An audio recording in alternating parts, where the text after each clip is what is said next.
तगड़े ने दबिया माड़ा सी सबना नू एक बना गया बाबा साहब अम्बेडकर सबना नू एक बना गया बाबा साहब अम्बेडकर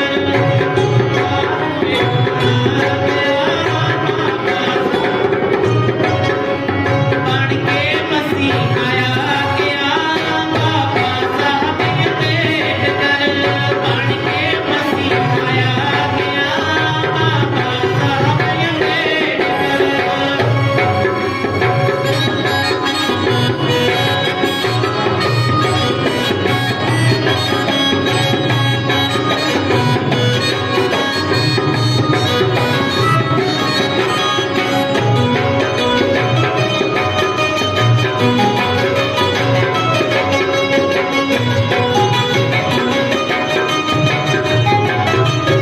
जब पढ़न स्कूले गए वो बड़ी दूर बिठाए कल्ले सी बड़ी दूर बिठाए कल्ले सी बड़ी दूर बिठाए कल्ले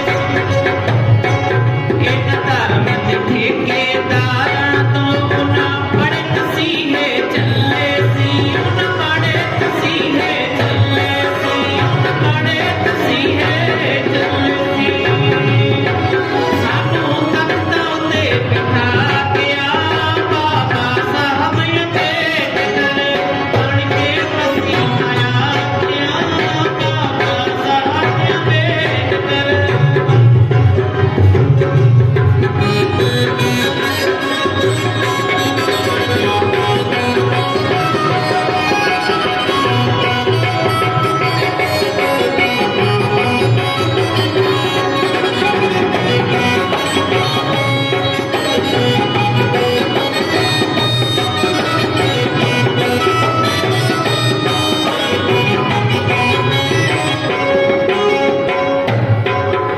ਨੀਆਂ ਦੇ ਵੇੜੇ ਉੱਡਦੀ ਦਾ ਉਹ ਬਣ ਕੇ ਸੂਰਜ ਚੜਿਆ ਸੀ ਉਹ ਬਣ ਕੇ ਸੂਰਜ ਚੜਿਆ ਸੀ ਉਹ ਬਣ ਕੇ ਸੂਰਜ ਚੜਿਆ ਸੀ ਕੋਈ ਅੰਤ ਤੱਕ ਨਾ ਪੜ ਸਕਿਆ ਜਿਨ ਸਾਡਾ ਰਹਿਬਰ ਬਣਿਆ ਸੀ ਜਿਨ ਸਾਡਾ ਰਹਿਬਰ ਬਣਿਆ ਸੀ ਜਿਨ ਸਾਡਾ ਰਹਿਬਰ ਬਣਿਆ ਸੀ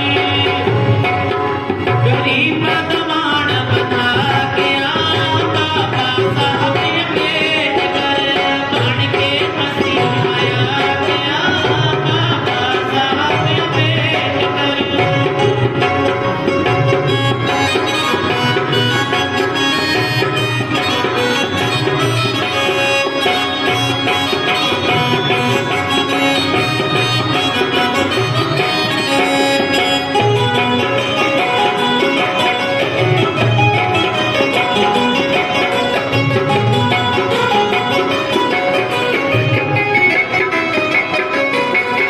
ਇਹ ਬਾਬਾ ਸਾਹਿਬ ਜੀ ਨਾ ਹੁੰਦੇ ਅਸੀਂ ਤੱਪੇ ਪੁੱਛੜੇ ਰਹਿਣਾ ਸੀ ਅਸੀਂ ਤੱਪੇ ਪੁੱਛੜੇ ਰਹਿਣਾ ਸੀ ਅਸੀਂ ਤੱਪੇ ਪੁੱਛੜੇ ਰਹਿਣਾ ਸੀ ਬਾਬਾ ਸਾਹਿਬ ਜੀ ਨਾ ਹੁੰਦੇ ਅਸੀਂ ਤੱਪੇ ਪੁੱਛੜੇ ਰਹਿਣਾ ਸੀ ਅਸੀਂ ਤੱਪੇ ਪੁੱਛੜੇ ਰਹਿਣਾ ਸੀ ਅਸੀਂ ਰਹਿਣਾ ਸੀ ਸਾਡੇ ਪਿੰਡ ਚੱਲ ਰਹੇ ਸਾਨੂੰ ਨੀਵੀਂ ਥਾਂ ਤੇ ਪੈਣਾ ਸੀ ਸਾਨੂੰ ਨੀਵੀਂ ਥਾਂ ਤੇ ਪੈਣਾ ਸੀ ਸਾਡੀ ਕੌਮ ਨੂੰ ਉੱਚਾ ਬਣਾ ਗਿਆ ਬਾਬਾ ਸਾਹਿਬ ਅम्बेडकर ਬਣ ਕੇ ਮਸੀਹ ਆਇਆ ਗਿਆ ਬਾਬਾ ਸਾਹਿਬ ਅम्बेडकर ਬਣ ਕੇ ਮਸੀਹ ਆਇਆ ਗਿਆ ਬਾਬਾ ਸਾਹਿਬ ਅम्बेडकर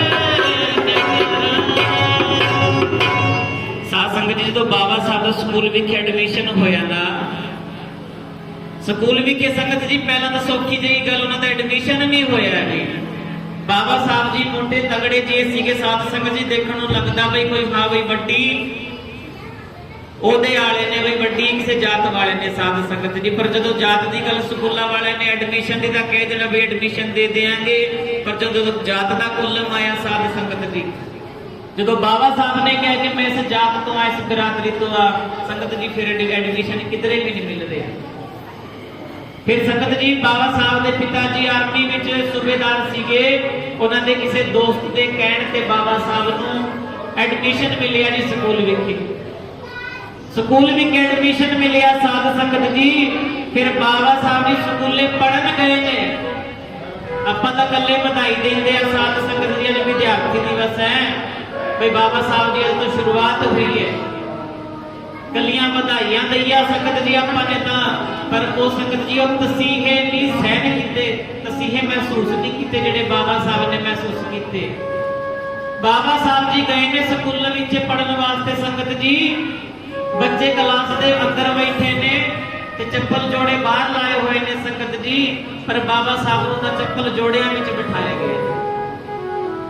ਉਹਨਾਂ ਚੱਪਲ ਜੋੜਿਆਂ ਵਿੱਚ ਬਾਬਾ ਸਾਹਿਬ ਨੂੰ ਬਿਠਾਇਆ ਗਿਆ, ਪਰ ਬਾਬਾ ਸਾਹਿਬ ਜੀ ਚੱਪਲ ਜੋੜਾਂ ਵਿੱਚ ਬੈਠੇ ਹੋਏ ਪੜ੍ਹਤਾ ਰਹੇ ਨੇ, ਪਰ ਅੰਦਰੋਂ ਹੀ ਅੰਦਰੋਂ ਸੰਗਤ ਜੀ ਦ੍ਰਿੜ ਸੰਕਲਪ ਲੈ ਲਿਆ ਵੀ ਮੈਂ ਪੜ੍ਹ ਜ਼ਰੂਰ ਰਿਹਾ, ਮੈਂ ਜੁੱਤੇ ਜੋੜਾਂ ਵਿੱਚ ਬਹਿ ਕੇ, ਪਰ ਮੇਰੇ ਸਮਾਜ ਨੂੰ ਨਹੀਂ ਮੈਂ ਚੱਪਲ ਜੋੜਿਆਂ ਵਿੱਚ ਬਹਿਣ ਦਿਆਂਗਾ, ਮੇਰੇ ਸਮਾਜ ਨੂੰ ਨਹੀਂ ਮੈਂ ਚੱਪਲ ਜੋੜਿਆਂ ਵਿੱਚ ਬਹਿਣ ਦਿਆਂਗਾ ਸੰਗਤ ਜੀ। ਤੇ ਐਡੀ ਸੰਗਤ ਜੀ ਉਹਨਾਂ ਦੀ ਕੁਰਬਾਨੀ ਤੇ ਐਡਾ ਉਹਨਾਂ ਦਾ ਦ੍ਰਿੜ ਸੰਕਲਪ, ਅੱਜ ਦੇਖੀਏ ਉਹਨਾਂ ਦੇ ਸੰਘਰਸ਼ਾਂ ਕਰਕੇ ਸੰਗਤ ਜੀ ਅਜੇ ਸਾਰੀਆਂ ਸਾਨੂੰ ਆਜ਼ਾਦੀਆਂ ਮਿਲੀਆਂ, ਸਾਰੇ ਅਧਿਕਾਰ ਮਿਲੇ ਨੇ। ਪਿਆਰੇ ਸਮਾਂ ਬਹੁਤਾ ਹੋ ਚੁੱਕੇ, ਵਿਚਾਰਾਂ ਤਾਂ ਬਹੁਤੀਆਂ ਹੀ ਕਰਨੀਆਂ ਸੀ ਤੇ ਸਵੇਰ ਦੀ ਸਾਰੀਆਂ ਸੰਗਤਾਂ ਦੇ ਨਾਲ ਇਹ ਸਵੇਰ ਦੀਆਂ ਹੀ ਵਿਚਾਰਾਂ ਹੋ ਰਹੀਆਂ ਨੇ। ਜਿੰਨਾ ਕੁ ਵੀ ਹੋ ਸਕੇ ਨਾ ਪਿਆਰਿਓ ਬਾਬਾ ਸਾਹਿਬ ਦੇ ਜਯੰਤੀ ਨੂੰ ਬਸ ਗੱਲਾਂ ਇਹ ਨਾ ਸਮਝੀਏ ਸਾਧ ਸੰਗਤ ਜੀ ਵੀ ਢੋਲਕੀ ਬਾਜੇ ਖੜਕਾ ਲਈਏ ਤੇ ਤੁਸੀਂ ਮੱਥਾ ਟੇਕਿਆ ਪ੍ਰਸ਼ਾਦ ਲਿਆ, ਲੈ ਵੀ ਮੰਨ ਗਈ ਜਯੰਤੀ, ਮੰਨ ਗਈ ਜਯੰਤੀ। ਇਹ ਨਹੀਂ ਸੰਗਤ ਜੀ ਕੋਈ ਜਯੰਤੀ ਮੰਨੀ। ਬਾਬਾ ਸਾਹਿਬ ਨੇ ਜਿਹੜਾ ਕਿਹਾ ਨਾ ਸੰਗਤ, ਜਿਹੜਾ ਮੂਲ ਮੰਤਰ ਦੇ ਕੇ ਗਏ ਨੇ ਕਿ ਸ਼ਿਕਸ਼ਿਤ ਬਣੋ, ਸੰਗਠਿਤ ਰਹੋ, ਸੰਘਰਸ਼ ਕਰੋ। ਐ ਮੇਰੇ ਸਮਾਜ ਦੇ ਲੋਕੋਂ ਪੜ੍ਹਿਓ ਜ਼ਰੂਰ। ਜਦੋਂ ਬਾਬਾ ਸਾਹਿਬ ਜੀ ਸੰਵਿਧਾਨ ਲਾਗੂ ਕਰਵਾ ਕੇ ਪਾਰਲੀਮੈਂਟ ਤੋਂ ਬਾਹਰ ਨਿਕਲਿਆ ਨਾ ਸਾਧ ਸੰਗਤ ਜੀ, ਸੰਸਦ ਭਵਨ ਤੋਂ ਬਾਹਰ ਆਏ ਨੇ ਬਾਬਾ ਸਾਹਿਬ ਜੀ, ਤਾਂ ਆਪਣੀ ਬਿਰਾਦਰੀ ਦੇ ਕਈ ਬੰਦਿਆਂ ਨੇ ਬਾਬਾ ਸਾਹਿਬ ਦੇ ਪੈਰਾਂ ਤੇ ਹੱਥ ਲਾਇਆ। ਬਾਬਾ ਸਾਹਿਬ ਦੇ ਪੈਰਾਂ ਤੇ ਹੱਥ ਲਾਇਆ ਤਾਂ ਬਾਬਾ ਸਾਹਿਬ ਜੀ ਕਹਿਣ ਲੱਗ ਪਏ, ਉਹ ਪਿਆਰਿਆ ਤੁਹਾਡੀ ਇਹ ਝੁਕਣ ਵਾਲੀ ਆਦਤ ਛੁਡਵਾ ਕੇ ਜਾ ਰਹੇ ਆ, ਇਹ ਤੁਹਾਡੀ ਪੈਰਾਂ ਵਿੱਚ ਡਿੱਗਣ ਵਾਲੀ ਆਦਤ ਹੀ ਛੁਡਵਾ ਕੇ ਜਾ ਰਹੇ ਆ। ਇਹੋ ਜਿਹੇ ਸੰਵਿਧਾਨ ਦੇ ਅੰਦਰ ਪ੍ਰਾਵਧਾਨ ਕਰ ਦਿੱਤੇ, ਅੱਜ ਤੌਰ ਨਾਲ ਇੱਕ ਤਾਣ ਕੇ ਸਮਾਜ ਦੇ ਵਿਚਾਲੇ ਰਹਿ ਸਕਦਾ, ਜੀ ਸਕਦਾ ਆਪਣੀ ਜ਼ਿੰਦਗੀ। ਕਦੇ ਵੀ ਨਾ ਭੁੱਲਿਓ ਜਦੋਂ ਸਵੇਰੇ ਉੱਠੇ ਆ ਉਸ ਪਰਮਾਤਮਾ ਦਾ ਵੀ ਸ਼ੁਕਰ ਕਰੀਏ। ਪਰਮਾਤਮਾ ਜੀ ਤੁਹਾਡਾ ਸ਼ੁਕਰ ਹੈ, ਤੁਹਾਡੇ ਕਰਕੇ ਸਵਾਹ ਮਿਲੇ ਨੇ, ਇਹ ਸਾਹ ਮਿਲੇ ਨੇ, ਇਹ ਸਰੀਰ ਮਿਲੇ ਹੈ, ਪਰ ਨਾਲ ਦੇ ਨਾਲ ਉਸ ਬਾਬਾ ਸਾਹਿਬ ਦਾ ਵੀ ਸ਼ੁਕਰਾਨਾ ਕਰਿਓ। ਬਾਬਾ ਸਾਹਿਬ ਜੀ ਤੁਹਾਡਾ ਵੀ ਸ਼ੁਕਰਾਨਾ, ਤੁਹਾਡੇ ਕਰਕੇ ਇਹ ਸਾਡਾ ਅਸੀਂ ਤਾਂ ਉਮਰਾਂ ਹੀ ਕੱਟ ਰਹੇ ਸੀ, ਤੁਹਾਡੇ ਕਰਕੇ ਇਹ ਸਰੀਰ ਤਾਂ ਰੱਬ ਪਾਸੋਂ ਮਿਲਿਆ, ਪਰ ਜ਼ਿੰਦਗੀ ਉਸ ਬਾਬਾ ਸਾਹਿਬ ਪਾਸੋਂ ਮਿਲੀ ਹੈ। ਬਾਬਾ ਸਾਹਿਬ ਨੂੰ ਕਦੇ ਵੀ ਨਾ ਭੁਲਾਇਓ। ਸਾਰਿਆਂ ਨੂੰ ਸੰਗਤ ਜੀ ਬਹੁਤ ਵੱਡੀ ਦੇਣ ਹੈ।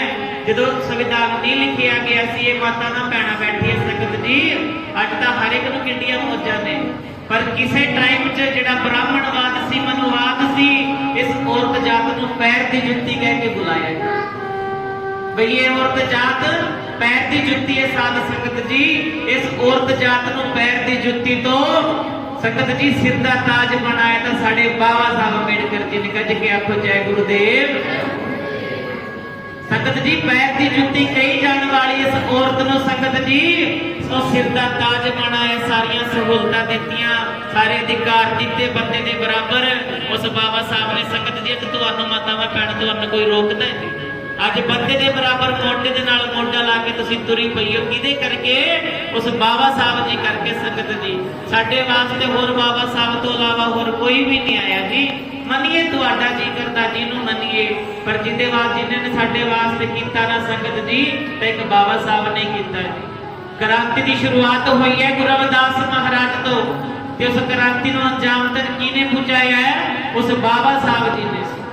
ਤੇ ਸਾਥੀ ਤੁਹਾਨੂੰ ਬੇਨਤੀ ਹੈ, ਬਾਬਾ ਸਾਹਿਬ ਨੇ ਕਿਹਾ ਸੀ ਕਿ ਜਿੱਥੇ ਤੱਕ ਮੈਂ ਇਸ ਕਾਰਵਾਂ ਨੂੰ ਲੈ ਕੇ ਆਇਆ ਇਹਨੂੰ ਅੱਗੇ ਵਧਾਇਓ, ਜੇ ਅੱਗੇ ਨਹੀਂ ਵਧਾ ਸਕਦੇ ਨਾ ਤੁਹਾਨੂੰ ਬੇਨਤੀ ਹੈ ਇਸ ਕਾਰਵਾਂ ਨੂੰ ਪਿੱਛੇ ਵੀ ਨਾ ਹਟਣ ਦਿਓ। ਜੇ ਅੱਗੇ ਨਹੀਂ ਵਧਾ ਸਕਦੇ ਨਾ ਇਹਨੂੰ ਪਿੱਛੇ ਵੀ ਨਾ ਹਟਣ ਦਿਓ। ਸੰਗਤ ਜੀ ਬਸ ਇਸ ਵਿਚਾਰ ਨਾਲ ਸਮਾਪਤੀ ਕਰਦੇ ਆ। ਬਾਬਾ ਸਾਹਿਬ ਪੜ੍ਹਨ ਵਾਸਤੇ ਇੱਕ ਕਿਤਾਬ ਮੰਗ ਰਹੇ ਨੇ ਆਪਣੇ ਬਾਪੂ ਤੋਂ ਦੀ, ਆਪਣੇ ਪਿਤਾ ਜੀ ਤੋਂ ਇੱਕ ਕਿਤਾਬ ਮੰਗ ਰਹੇ ਨੇ ਕਿ ਪਿਤਾ ਜੀ ਮੈਨੂੰ ਇੱਕ किताब चाहिए है विद्वानों के चरित्र बारे पढ़ना जी। उस किताब विचों है, उस किताब का नाम नहीं पता चल सकिया संगत जी। पर उन्होंने पिता जी को पैसे नहीं है, तो वो कह रहे कि मैंने तो जो रिटायर्ड होने तो बाद जी पेंशन मिलिया करती सी, हुण तो मेरे को पेंशन भी खत्म हो चुकी है। ते उन्होंने पिता जी संगत जी बाबा साहब की वड्डी भैन तुलसी नूं पुछ रहे हैं। गौर करो मातावां भैणां नूं बेनती, बस इस विचार नाल समाप्ति कर रहे हैं। संगत जी अपनी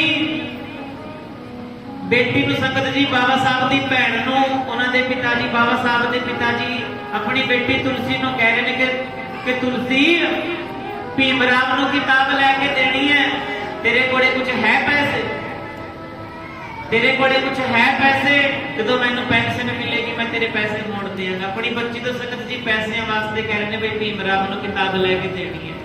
पर तुलसी कहती है साध संगत जी, वो भैन कहती है कि मेरे कोले बापू जी कोई पैसा नहीं पिता जी मेरे पास। फिर अपनी दूजी बेटी नूं पुछ रहे ने मंजुला नूं, मंजुला नूं बाबा साहब के पिता जी कह रहे हैं कि भीम राव ने एक किताब लैके देनी है, मैं तेरे कोले कुछ है पैसे, जो मैनू पेंशन मिलेगी मैं तेरे पैसे मोड़ देंगा। तो संगत जी वो मंजुला भी कहती है, वो मंजुला भैन भी कहती है कि पिता जी मेरे कोले कोई पैसा नहीं है। तो उन्होंने पिता जी पता संगत जी मापे का वेखिए जनून किड्डा मापिया दे विच, भाई मेरे बच्चे को मैं कामयाब करना, एक बड़ा विद्वान बनाना है, भाई एडा बड़ा विद्वान बनाना है कि सारे समाज का लेख लिख के जाएगा। संगत जी फिर उन्होंने पिता ने पता की किया, जी मंजुला ने साध संगत जी उन्होंने कन्ना विच बालियां पा रखी है। उन्होंने पिता जी कहते कि धीए जे तेरे कोले पैसे नहीं है तो तेरे कन्ना विच बालियां पा रखियां ने, बालियां ही दे दे, भाई किसी दुकान से जाके कुछ ये गहने रख के उधारे लैके आवांगा। तो संगत जी इस गल कहती है ना, उन्होंने भैन ने कन्ना विचों बालियां कढ के अपने पिता को फड़ा दित्तियां जी, ते उन्होंने पिता ने दुकान से जाके वो बालियां गहने करके संगत जी ते कुछ पैसे लैके आए ने, ते फिर बाबा साहब के हत्थां विच किताब फड़ाई है जी। ये किताबां ऐदा ही नहीं साडे हत्थां विच आईयां जी। संघर्ष देख के साडे महापुरखां दा अपने बच्चे भी वार दिते संगत जी, की कन्ना दियां बालियां दा की गल है, पर फिर भी हंस के संगत जी सब कुछ कुर्बान करके चले गए। सो सारे ही साथियों क्रांतिकारी जय भीम जय भारत, क्योंकि समा बहुता हो चुके संगत जी। विचार तो बाबा साहब बारे जितनी करिए तो सारी जिंदगी भावे विचारा करिए प्यारे, पर उन्होंने देना उन्होंने कर्जा पर नहीं तार सकते, उन्होंने जिंदगी बारे विचारा ही नहीं खत्म हो सकते संगत जी। क्योंकि आप रात को सो जाते दिन अपने कामों में चले गए 18-18 घंटे संगत जी, 20-20 घंटे। संविधान भी लिखे है, जो संविधान की संगत जी जो ड्राफ्टिंग कमेटी वालों जो 7 बंदियां की एक कमेटी तैयार हुई है संविधान लिखना, सारे बहाने ला ला के संगत जी इधर उधर हो गए, कल्ले बाबा साहब से जोर पिया सारा संविधान लिखण दा, ते बाबा साहब ने कल्ले ही साथ संगत जी दोनों ही हत्थां तो संगत जी देखी कितने इंटैलीजेंट सीगे बाबा साहब ने, दोनों ही हत्थां तो संगत जी बाबा साहब ने संविधान लिखिया, ता करके जाके 2 साल 11 महीने 18 दिनों के अंदर संविधान लिखिया गया है। संविधान लिखण का भाव है तुहाडी आजादी लिखी गई है संगत जी। तो सारे साथियों को, सारिया मातावां भैणां संगतां नूं बेनती मुबारकां, बेनती बधाइयां। अपने महापुरखां दी कुर्बानी संघर्षां नूं हमेशा ही याद रखिए, यही उन्होंने सच्ची श्रद्धांजलि यही है संगत जी। सो आइए रल के गुरु पिता श्री गुरु रविदास महाराज की पावन